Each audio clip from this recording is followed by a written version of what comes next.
Cuando alguien menciona el término calvinismo, la respuesta habitual es: ¿te refieres a la doctrina de la predestinación? Esta asociación de calvinismo con predestinación es tan extraña como real y extendida. Prácticamente todo lo que encontramos en la perspectiva de Juan Calvino sobre la predestinación ya había sido planteado por Martín Lutero, y antes de él por Agustín, tal vez incluso por Tomás de Aquino. Lutero escribió más sobre el tema que Calvino.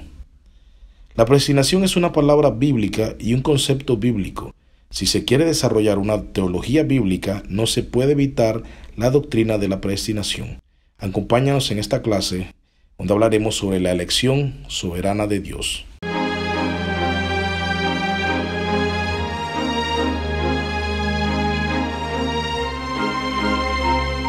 ¿En qué consiste la predestinación?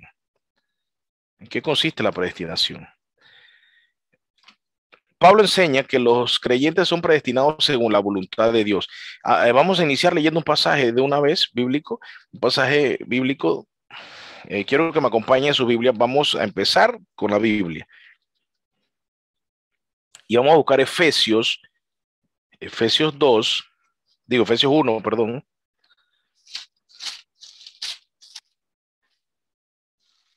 Efesios 1, del versículo 3 al versículo 12.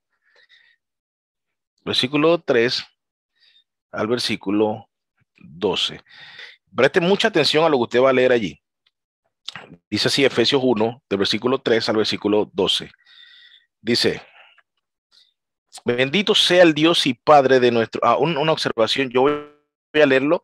En el griego eso aquí no tiene, es un solo párrafo. En el griego un solo párrafo. Esto la puntuación que tienen en su Biblia en español no es la correcta. Así que si yo lo leo diferente es porque lo voy a leer como se lee en el griego, ¿ya?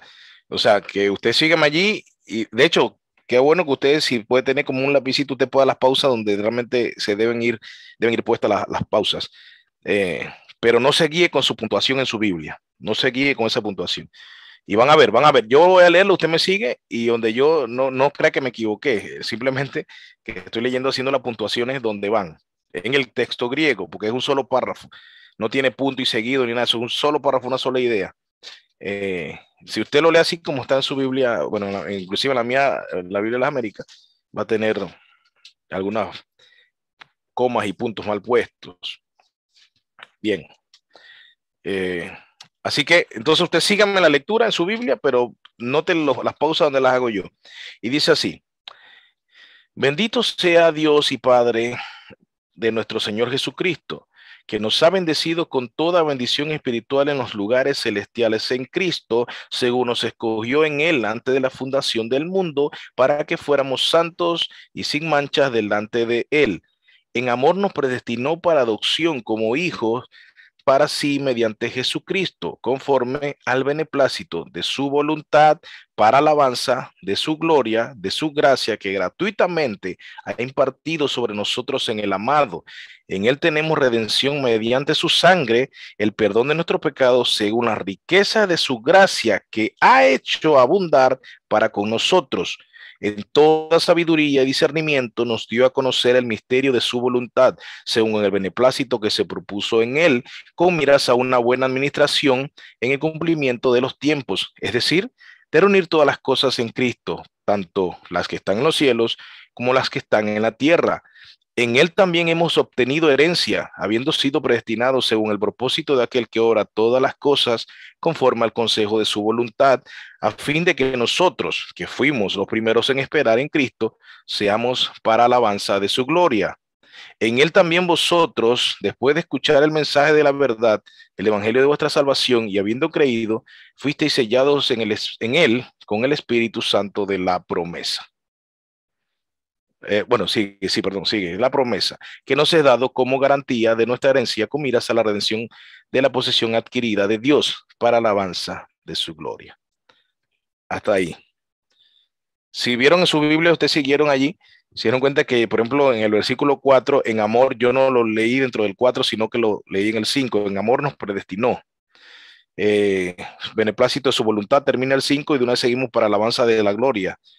Ya esa pausa de 5 a 6 no va. También en la mitad del 7, el perdón de nuestros pecados según la riqueza de su gracia que nos ha hecho abundar para con nosotros. Ahí también hay esa pausa está ahí. En toda sabiduría y discernimiento nos dio a conocer. Usted va a ver que está el versículo dividido arriba y abajo respectivamente. Ok, entonces, ¿qué es lo que Pablo está escribiendo aquí a los Efesios, a los de Éfeso, a los Efesios? Pablo le está escribiendo aquí algo muy importante. Le está diciendo que nos escogió antes de la fundación del mundo, antes de la fundación del mundo. Y luego el 5 dice que nos predestinó para adopción como hijos para sí, mediante Jesús. Entonces, cuando nosotros vemos esto en la Biblia, vemos estas dos palabras, elección, en el capítulo 1, versículo 4, y vemos eh, predestinación en el capítulo 1, versículo 5.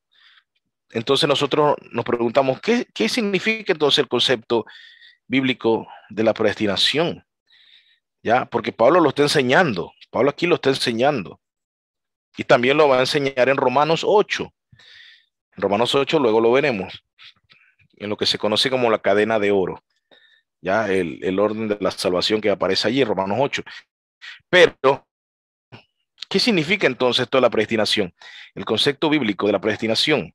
Bueno, aquí nosotros vemos que el prefijo pre, ya, tiene que ver con el tiempo. O sea, cuando hablamos de pre, es algo que ocurre antes. Pero antes de qué, tenemos que tener en cuenta la palabra que es destino. Tenemos predestino, predestinación. Si la dividimos sería entonces pre, que involucra algo que es antes de algo, en este caso antes del destino. ¿Qué es el destino? El destino es el destino es un punto al que uno quiere llegar, como quien dice, a un lugar de destino a donde uno debe llegar en un determinado momento, ¿ya? Es un punto en ese futuro en el que uno está programado para llegar. Nos movemos con respecto a eso. Eso es lo que es destino, ¿no? Ese punto en el futuro hacia donde nos movemos. Ese es el destino. Entonces, el pre significa que algo ocurre antes de que lleguemos a ese destino. ¿Ya? Antes de que lleguemos a ese destino, entonces debe ocurrir algo. O no, noten eso. Y sion, que obviamente involucra acción. O sea, hay algo que va a pasar, algo que va a ocurrir. Entonces, antes de que se llegue a ese destino. Según la Biblia, entonces, es algo que ocurre antes de que el universo fuera creado. O sea, el concepto bíblico de la predestinación es algo que ocurre antes de que fuera creado el universo. Y usted lo puede ver allí mismo, porque dicen, Él nos escogió antes de la fundación del mundo. Noten, antes de la fundación del mundo.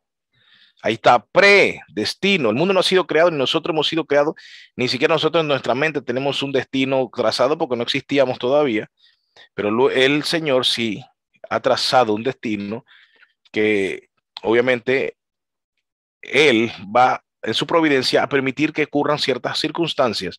Entonces, ya repito, es algo que va a ocurrir antes de que se llegue a ese destino. Y ese destino también está marcado por varias cosas que vamos a ir viendo. Vamos a ir viendo varias cositas. Entonces, la predestinación tiene que ver con el plan soberano de Dios para los seres humanos. ¿Quién es el agente de la predestinación? Dios.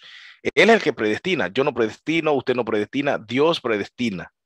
¿Ya? ¿Por qué? Porque Él es soberano. Como Él es soberano y Él, como ahí mismo dice, usted ve que dice el versículo 9, según el beneplácito que se propuso en Él.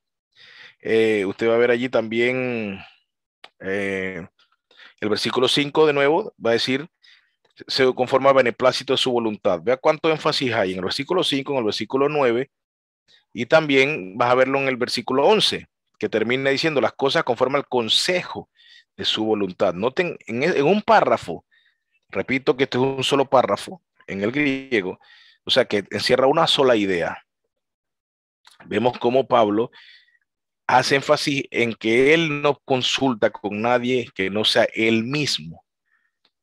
O sea, Usted lo puede ver 3 veces. Acuérdese que ya 3 veces hay un énfasis enorme. Dios no consulta con nadie. Dios consulta con sí mismo. ¿Ya? Ese es algo que se da en la Trinidad. De hecho, aquí vemos también el pacto de redención. Ya hablamos de los pactos. Hablamos del pacto de obras, el pacto de gracia, el pacto de redención. Y aquí nosotros estamos hablando del pacto de redención. Y de hecho se menciona, aunque no se menciona pacto de redención, se ve que hay algo que se habló antes que nosotros existiéramos, antes que el mundo fuese creado, ya se habló de algo que es predestinación. Y noten que ahí también usted va a ver que dice el versículo 7 que en él tenemos redención. Se habló de la redención en esa eternidad pasada.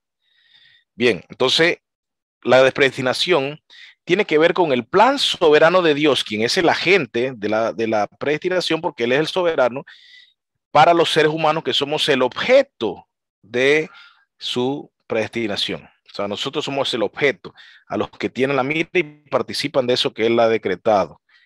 ¿Y lo decretó cuándo? No lo decretó antes que nacieras, no lo decretó antes que tus padres nacieran. Es más, no lo decretó antes que tú te convirtieras o en el momento que te convertiste.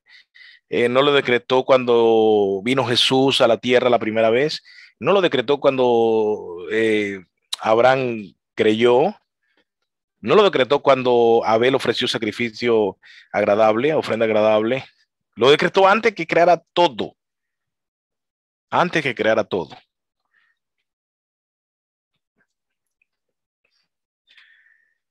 Entonces, seguimos. Hablando entonces de la predestinación,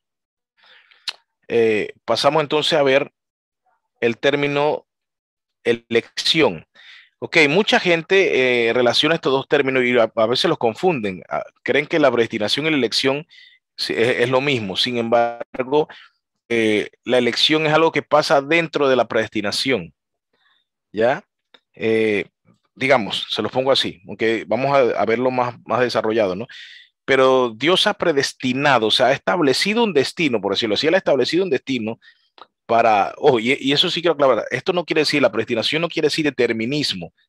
Determinismo, repito, ya lo dije en otras clases, pero el determinismo es que todo lo que nosotros hacemos lo hacemos bajo coerción de un agente externo, es decir, somos casi robots. O sea, lo que hacemos es ya está escrito todo y como está escrito, nosotros seguimos ese libreto tal cual está escrito.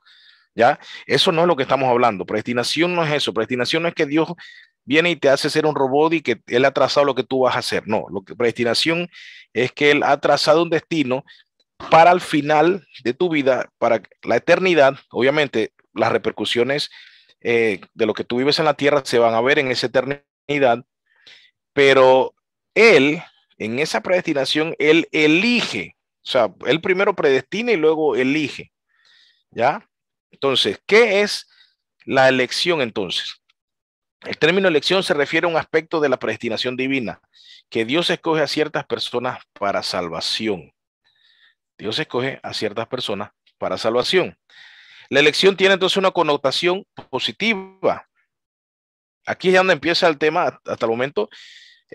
Todo esto es asimilable, pero aquí es donde empieza el problema. La elección tiene una connotación positiva. ¿Cuál es? Que la predestinación bondadosa, que tiene como efecto la salvación de aquellos que son elegidos, que es el cielo, la vida eterna, que estar con el Señor para siempre disfrutando de su gloria. Entonces, esa es la connotación positiva. En su bondad, Dios elige a algunos para salvar. Pero la elección también tiene un aspecto negativo y es la reprobación. Esa reprobación implica que la predestinación de aquellos que no son elegidos. Ya la reprobación implica la predestinación de aquellos que no son elegidos. Entonces, si hay algo que es cierto, es que Dios hizo una elección.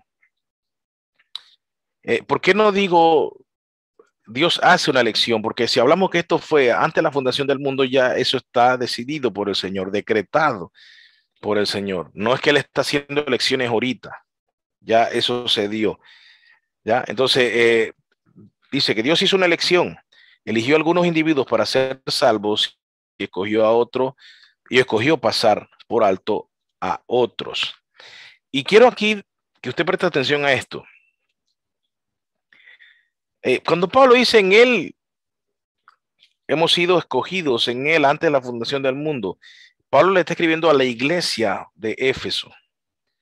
Luego en Romano le va a escribir a la iglesia de Roma. En otras palabras, Pablo le está escribiendo a los creyentes. Está diciendo, nosotros los que creemos en Cristo, hemos sido elegidos, hemos sido predestinados. Los que creemos en Cristo. Ahora, ¿qué pasa con nosotros? Y aquí entonces es donde ya empieza el problema. Muchos dicen, bueno, entonces, ¿cómo así que Dios elige a unos para salvación y elige a otros para condenación? Tal vez usted haya escuchado eso, pero eso es una falacia, porque el texto jamás dice que Dios escogió a unos para salvación y escogió a otros para, para condenación. ¿Ya? ¿Se recuerdan cuando en Juan 3:16 y 17 y dice que el que no cree ya ha sido condenado, más el que cree? Entonces, dice, de tal manera amó Dios al mundo porque en el que en él crea no sea condenado. Pero el que no cree ya ha sido condenado. Yo les hablé de eso un día. O sea, ¿qué quiere decir esto? Cuando hablamos de que Dios elige a unos para salvación, no es que está eligiendo a otros para perdición. El asunto es lo siguiente, todos pecaron, dice, por cuanto todos pecaron, están destituidos de la gloria de Dios. ¿Ya? Eso usted lo sabe, usted conoce ese pasaje. Por cuanto todos pecaron, están destituidos de la gloria de Dios. También dice el otro, no hay nadie que haga lo bueno, no hay ni siquiera uno, no hay quien busque a Dios. Ojo, recuérdese lo que ya vimos también en depravación total y el pecado original. No hay quien busque a Dios, no hay uno solo. Entonces, les pregunto, si no hay quien busque a Dios, ni uno solo, entonces todos merecemos ir a la condenación porque nadie busca a Dios. Ahora, esto Dios no lo decretó, repito, Dios no decretó que nadie busque de él. Dios no decretó que el hombre haga lo malo. Dios no decretó eso de que no hay nadie mal, no hay nadie que haga lo bueno y todos son malos porque a mí me da la gana y yo lo he decretado y así será porque es mi decreto. No, el hombre se ha hecho malo. El hombre ha dado cada vez más cabida a la maldad, más dominio a la maldad. Sirve cada día más al pecado y eso ha destruido cada día la raza humana y el planeta donde vivimos. Entonces, Dios no ha elegido a nadie para destrucción. De hecho, todos estamos condenados a la destrucción.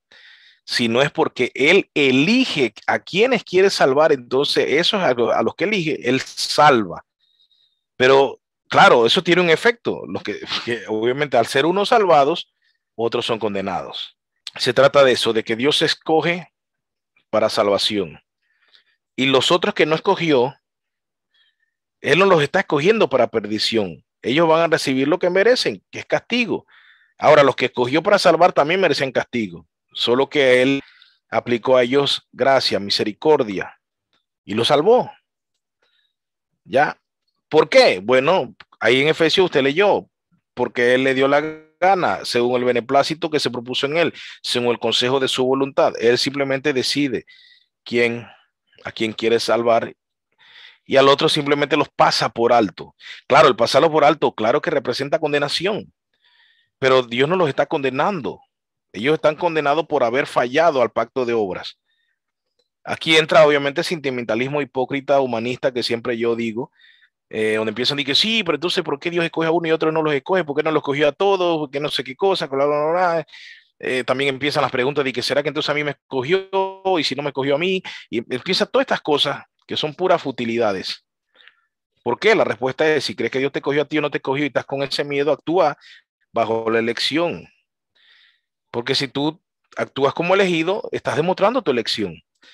Pero si tú también dices, bueno, es que yo soy elegido y como soy elegido, vivo como me da la gana, estás demostrando tu no elección. ¿Ya?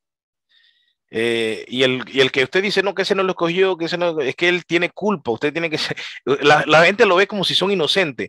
¿Por qué Dios no escoge a todo el mundo? Como si todos son inocentes y todos merecen que Dios los salve. No, el asunto es que todos están condenados. Realmente usted no tiene que preguntar, ¿y por qué ese no lo escogió? Usted tiene que decir que sí, él va a recibir lo que merece.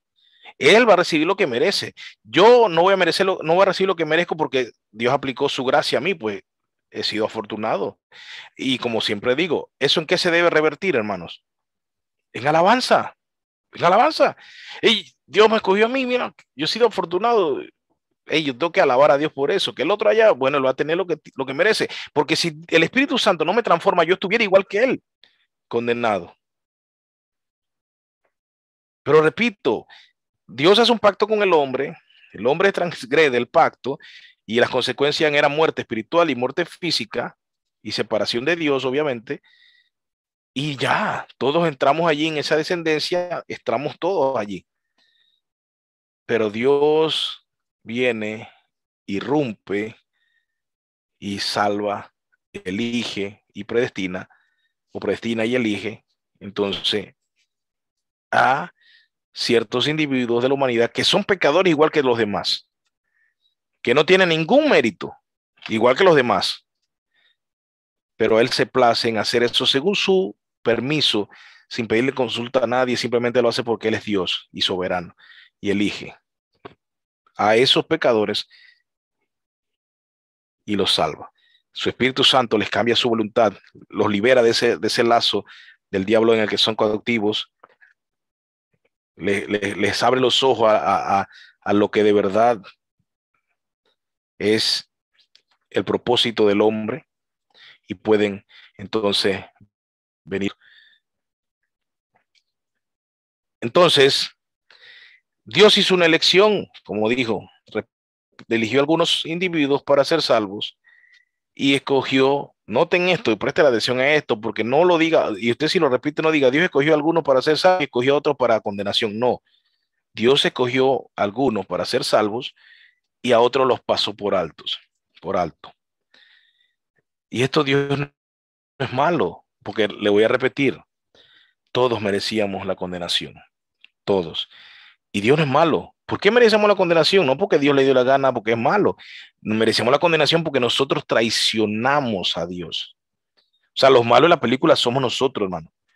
Usted arrepiéntase si usted ha pensado que Dios es el malo de la película. El malo de la película es usted, porque usted en su descendencia, en sus antepasados, usted traicionó a Dios, le dio la espalda a Dios y usted no ha hecho nada, nada para arreglar esa situación. ¿Sabe por qué? Porque no puede hacer nada, porque el pecado nos hizo cautivos de él. Y al hacernos cautivos nos quita esa facultad, como ya lo vimos en las clases anteriores. Y ya nosotros no podemos elegir a Dios. Pero como no podemos elegir a Dios, entonces Dios nos elige a nosotros. Qué cosa más maravillosa. Y la gente se enoja y la gente se pone brava. Yo no entiendo, no entiendo. Hermano, no entiendo, que alguien me lo explique. Que alguien me lo explique. Dios bien pudo haber dicho, no elijo a nadie, no elijo a nadie, que se vayan todos a la destrucción, porque eso es lo que merecen. ¿Qué merecen? Destrucción. ¿Por qué? Rompieron el pacto. Y ustedes no, pero Adán, usted también rompe el pacto a diario. Entonces Dios dice, no salvo a nadie, pues. Y todos vamos al infierno. Pero entonces Dios dice, quiero salvar a uno, y los que Dios salva y están acá en el lado de la iglesia, entonces están bravos porque no salvó al otro. Me gustó una anécdota una vez que dijo Juan Manuel Vaz, me encantó esa ilustración, que él dijo que es como que estemos presos, y me encantó porque, hermano, ahí es donde sale la hipocresía. O sea, hermano, esa hipocresía que viene a nuestra mente es infundada por el mismo diablo, porque empieza a hacer argumentos contra Dios, obviamente buscando la blasfemia, buscando de una vez la altanería contra nuestro Señor, pero cuando nosotros entendemos que es de allí donde viene eso, entonces nos venimos a arrepentir y a doblegar ante nuestro Señor y a adorarle. Decía Juan Manuel Vaz, decía que imagínate que estés preso en una cárcel, y estés preso con 1000 personas. Todos van a ser acusados a ir a la horca, vamos a poner, voy a meterle no me acuerdo literalmente cómo era la ilustración, pero voy a ponerle un toque mío. Digamos que 1000 condenados a la horca, todos, todos. De repente dice, y viene alguien y te dice, a ver, Jonathan Pitti, sí, dígame que yo estoy. Mira, alguien vino, tú estás condenado a la horca, estás condenado. Pero mira, acaba de venir alguien y ha pagado tu deuda, puedes salir. Y yo quiero que ustedes se pongan en esa ilustración ahí, que es usted. Sinceramente, hermano, dígame si usted va a decir, no, pero ven acá, ¿por qué pagaron la fianza por mí? Y entonces ellos no. ¿Y todos los demás? No, yo no me voy porque todos ellos también merecen que sean perdonados. Así que si no me muero con ellos, todo. ¿Usted actúa así realmente, hermano? ¿Actuaría así? ¿O actuaría como yo lo pensé de una vez? Yo dije, yo saldría huyendo que no veo ni para atrás, ni la mujer de Lot. Ahí no caigo en eso. No voy para atrás por nada, salgo huyendo. Piense usted, si usted ahora se va a poner chacharría y va a decir, no, mejor sabe que no, yo no me voy porque yo me muero con todos ellos. Rechazo eso. Ahí sale el cobre de nuestra hipocresía.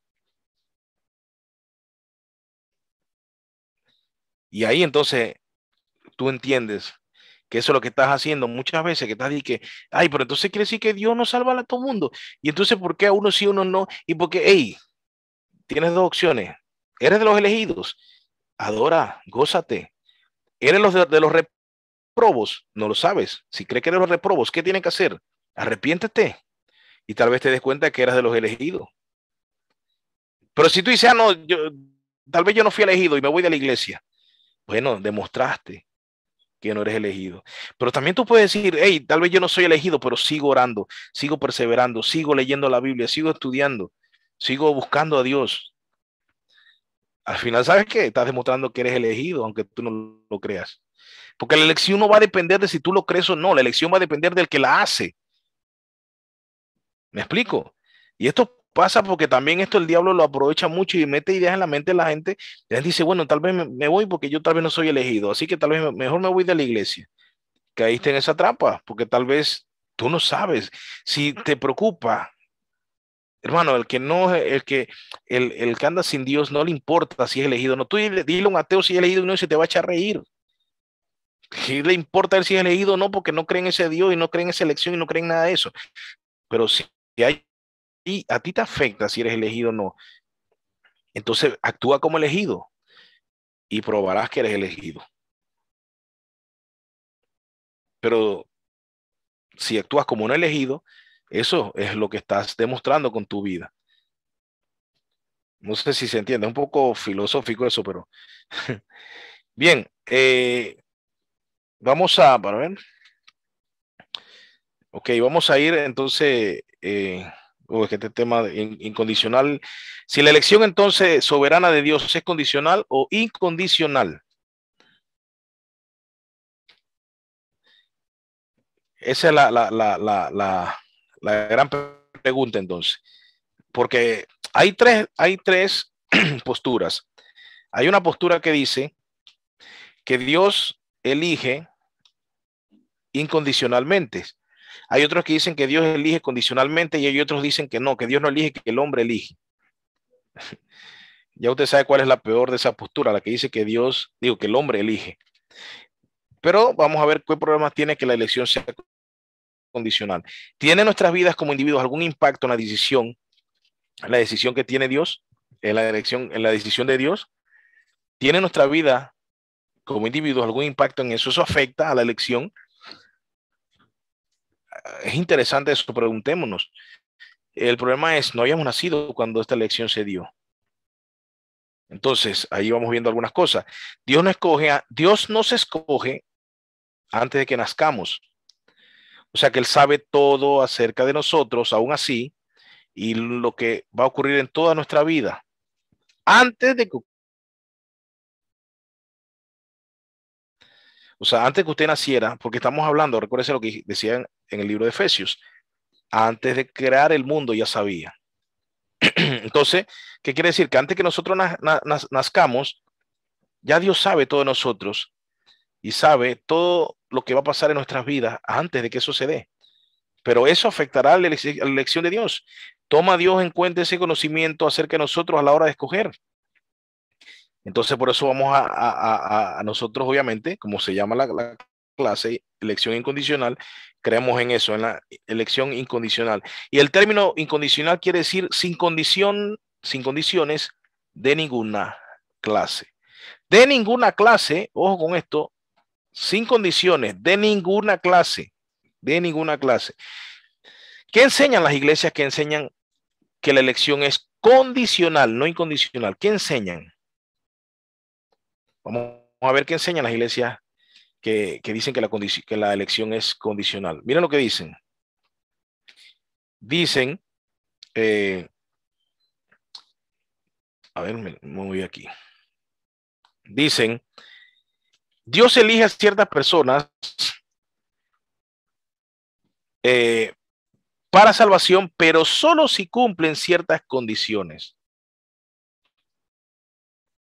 Dios elige a personas para salvación solo si cumplen algunas condiciones. Eso enseña la elección condicional que se predica en muchas iglesias. ¿Ya? Por eso es que usted escucha el mensaje, no que para ser salvo tú tienes que hacer esto, hacer esto, hacer esto, hacer esto. Por eso es que usted escucha de que, hermanos, eh, si no das el diezmo, entonces no eres salvo. Espérate. ¿Eso es un requisito para ser salvo? Hermanos, si tú usas pantalón, esa hermana anda con pantalón, no va a ser salva porque una mujer de Dios no usa pantalón. Si Dios viene y te agarra en pantalón, te quedaste. Hermana, ese corte de cabello afecta tu salvación. Entonces, ya usted sabe, estoy hablando de legalismo. Toda la iglesia que enseña legalismo, obviamente, cree en la elección condicional. En el peor de los casos, en la elección del hombre. O sea, de que el hombre elija a Dios. Sin embargo, la elección condicional no es bíblica, aunque muchos quieran ponerla como bíblica. Confunden lo que son las obras de salvación, que evidencian la salvación, con obras para la salvación. Y esa diferencia, esa distinción tenemos que tenerla clara, porque es la distinción que hace que una cosa sea evangelio y otra sea legalismo. Entonces, la elección condicional enseña que Dios elige sobre la base de su conocimiento previo. Él prevé quién tendrá fe y los elige para salvación. Entonces dice, no, mira, Dios elige, y esta es la postura de mucha iglesia, Dios elige. Pero lo que pasa es que antes que Dios creara el mundo y que creara al hombre, Él dijo, a ver, Jan, en el 2000, en el 2010, Jan va a creer en mí. Y Jan va a aceptarme como su salvador. Y wow, Jan va a poner su fe en mí. Yo elijo a Jan.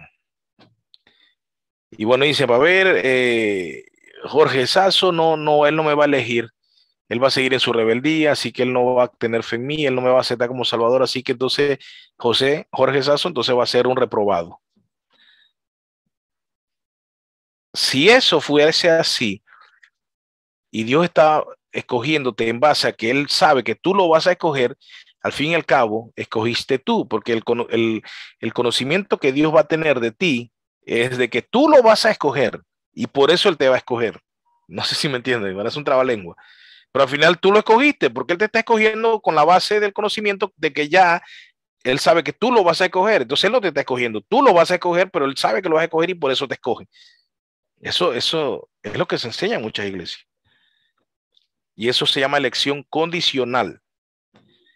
¿Qué significa entonces la elección incondicional? La elección incondicional insiste en que el decreto del electivo de Dios descansa solo en su soberanía, sí, en su soberanía, o sea, en su soberana decisión de salvar a quien Él quiere. Ojo, no hay condición prevista que la gente pueda cumplir para así provocar la elección de Dios. No hay condición prevista que pueda la gente cumplir para provocar que Dios lo elija. Ahora, cuando Él elige, quiero que me acompañe a Romanos 8, antes de entrar entonces en la cadena de oro, nada más quiero que usted lea la cadena de oro y la otra clase entonces la profundizamos. Romanos 8.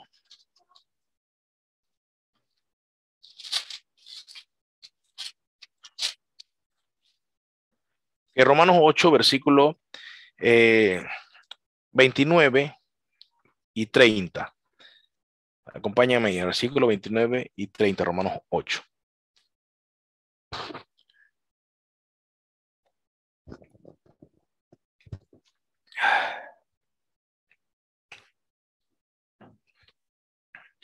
¿Lo tenemos? Dice, porque a los que de antemano conoció, porque a los que de antemano conoció, también los predestinó. Vean de nuevo, predestinación. A los que de antemano conoció, también los predestinó a ser hechos conforme a la imagen de su Hijo, para que Él sea el primogénito entre muchos hermanos. Vean lo que dice el 30. Y a los que predestinó, a esos también llamó. Y a los que llamó, a esos también justificó. Y a los que justificó, a esos también glorificó. Aquí vemos el sentido de la eternidad pasada. Noten esto. El, el pasaje no dice a los que va a predestinar van a ser hechos conforme a la imagen. Y el 30 no dice, y a los que predestinará, a esos llamará. Y a los que llamará, a esos justificará. No está en futuro. Tampoco dice, a lo que ha predestinado, a esos ha llamado. Tampoco está en presente. Tampoco en presente continuo. A los que predestina, irá predestinando, a esos también irá llamando. Tampoco. Miren, está en pasado. Y a los que predestinó, ¿cuándo? Antes de que creara el mundo. A esos también llamó, ¿cuándo? Antes de que creara el mundo. A esos que llamó, justificó, ¿cuándo? Antes de que creara el mundo. Y a los que justificó, a eso glorificó, ¿cuándo? Antes que creara el mundo.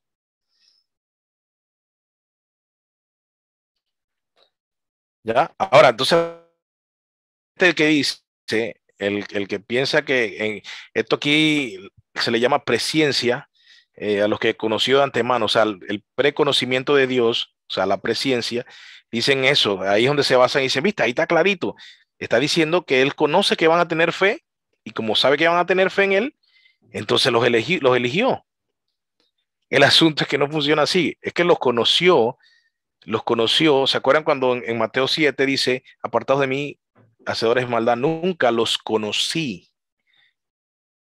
A esos Dios los conocía, o sea, en el sentido de que sabe quiénes eran.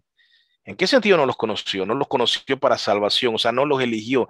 O sea, cuando aquí dice a los que conoció, a esos también los predestinó, lo que está diciendo a los que amó, y esto aquí también salta. Entonces Dios no amó a todo el mundo. Eso es otro tema que vamos a desarrollar más adelante, los tres tipos de amor en Dios.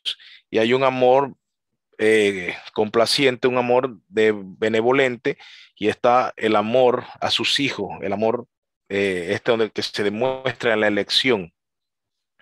Entonces, pero ese no es el tema ahorita aquí, pero el asunto es que a los que de antemano conoció a esos predestinó, pero ese conoció no es presciencia de que, ay, yo sé que me van a tener fe y yo los voy a escoger por eso, no, es simplemente que él sabe quiénes son porque él tiene en su objetivo Jonathan, Jan, Ceci, Jorge, Lorena, Yader, Rosy, Carol, Vero, Mabel, Ángel, Evi, Luis, o sea, todo, él ya los conoció porque los tiene en su mente, o sea, Dios no va a elegir a alguien que no tenga en su objetivo. ¿Me explico? Eso es lo que se refiere. No es que él sabe que ibas a tener fe y por eso te escoge, no. Es porque tú estás en la mira del Señor y él te escogió. Eso es lo que quiere decir. El que ha estado en la mira del Señor, a ese predestinó. Y ahí continúa con la cadena de salvación. Entonces, tenemos que tener mucho cuidado en eso. La predestinación, obviamente no ven la elección, ahí no aparece elección. En Efesios aparecía elección, aquí no. Porque la predestinación y la elección son cosas que pasan seguidas. O sea, obviamente cuando hay predestinación hay elección de inmediato. Entonces, digamos que a los que predestinó eligió y llamó. Después de elegirlo, los va a llamar. Y ahí vamos a hablar del llamamiento eficaz más adelante. Eh, porque también el llamamiento se distingue en llamamiento general y llamamiento eficaz. No es el mismo llamamiento. Hay gente que dice que, pero ¿cómo así? Muchos son los llamados y pocos los escogidos. Porque el llamamiento que habla allí es el llamamiento general, no el llamamiento eficaz. Ya, vamos a ver eso más adelante. Pero el asunto con la predestinación es ese, que Dios no se basa en ningún conocimiento de algo que haremos nosotros, o cómo viviremos, o cómo pensaremos, o si tendremos fe en Él para elegirnos y para predestinarnos, sino que Él es bajo su consejo soberano, su beneplácito, el designio de su voluntad, que Él dice, fulano, fulano y mengano, yo voy a salvarlos. Pero ¿qué méritos tienen? Ninguno, ninguno. Simplemente he elegido a él, a ellos, para salvación. Y los demás que van a sufrir la condenación, pero Dios es malo. No, es que ellos fallaron. Repito, ellos fallaron y nosotros fallamos. Usted falló. Usted debería estar condenado, pero la gloria sea a Dios que nos ha elegido para salvación. Y entonces allí nosotros tenemos que glorificar a Dios. La doctrina de la predestinación y la elección realmente debe llevarnos a adorar, más que a estar preguntándonos por si va a salvar al otro, si no, si yo soy elegido, si no soy elegido, nada de esas cosas. Realmente es un tema de alabanza, un tema de adoración, un tema de exaltar a Dios por, por lo que Él ha hecho, por lo que Él ha hecho. Digamos, si usted se deleita en el pecado y a usted le gusta el pecado y se deleita en eso, entonces, bueno, usted ahí tiene dos cosas, porque usted puede decir, bueno, entonces no soy elegido por eso y ya, pues tirarse al abandono. Ahí usted va a demostrar que usted no ha sido elegido. O usted puede que el pecado le moleste y venga en arrepentimiento y usted demostrando que usted que es un hijo de Dios, entonces la elección se está haciendo evidente. Yo no soy quien va a decir aquí quién es elegido y quién no es elegido, y usted tampoco es nadie para decir quién es elegido y quién es no elegido. Eso solo sabe Dios, solo Dios lo sabe, quién es elegido y quién no. ¿Ya? Por lo tanto, si alguien le pregunta a usted, ¿cómo sé que soy elegido? Tú dile, bueno, si ya estás preguntando, es porque te preocupa. Y si te preocupa, entonces ven en arrepentimiento y sirve al Señor. Si alguien dice, a mí no me importa si soy elegido o no, ya entonces usted sabe que está demostrando con sus actos que no es elegido. Si él dice eso y en 2 años se arrepiente y viene a Cristo, entonces, aunque actuó un momento como no elegido, tampoco es que fue elegido y después Dios no lo eligió y después volvió y lo eligió. Tampoco veamos eso así, tampoco es un relajo, sino que Dios tiene un trabajo con la persona individual, no es de la misma forma con todos. El Espíritu Santo obra según Él quiere en cada uno de nosotros, pero la elección, si se hizo desde la eternidad pasada, esa elección tiene un propósito. Usted está viendo allí, predestinó, llamó, justificó, glorificó. O sea, no se rompe, por eso se llama la cadena de la salvación o la cadena de oro. Esa cadena no se va a romper, esa cadena es así, un paso. Si tienes el primero, los otros son consecuentes porque el Señor va a hacerlo, va a llevarte a cada paso, a cada eslabón de esa cadena. El Señor lo va a hacer en ti. Pero si no tienes ni el primero, es por gusto. Nadie va a tener el último eslabón sin tener los otros. No puedes ser glorificado si en principio no eres conocido, predestinado, elegido, llamado, justificado, porque es lo que necesitas para ser glorificado.